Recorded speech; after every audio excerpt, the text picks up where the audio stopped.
America Texas లో Republican నాయకుడు Alexander Duncan షుగర్లాండ్ లోని 90 అడుగుల హనుమాన్ విగ్రహం పైన చేసిన వ్యాఖ్యలు పెద్ద దుమారం రేపాయి. ఆయన ఎక్స్ లో పోస్ట్ చేస్తూ అది ఒక తప్పుడు విగ్రహం, తప్పుడు హిందూ దేవుడు అని రాశాడు. అమెరికా క్రైస్తవ దేశమని కూడా పేర్కొన్నాడు.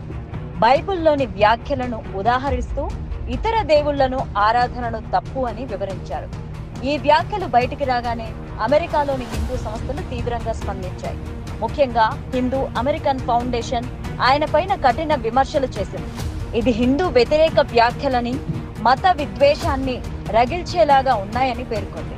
టెక్సాస్ రిపబ్లికన్ పార్టీకి ఫిర్యాదు చేస్తూ ఆయన పైన చర్యలు తీసుకోవాలని కోరింది.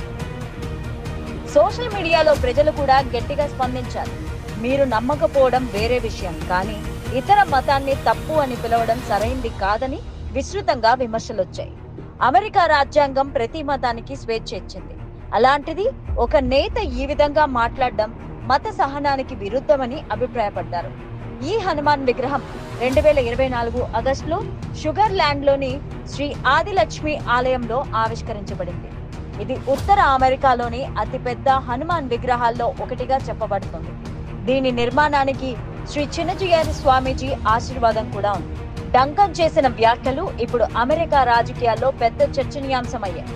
మైనారిటీల ఓటు బ్యాంకు పైన కూడా దీని ప్రభావం పడే అవకాశం ఉంది. ఒక బహుమత సమాజంలో ఇలాంటి వ్యాఖ్యలు సామాజిక సౌహార్దాన్ని దెబ్బతీస్తాయని నిపుణులు హెచ్చరిస్తున్నారు.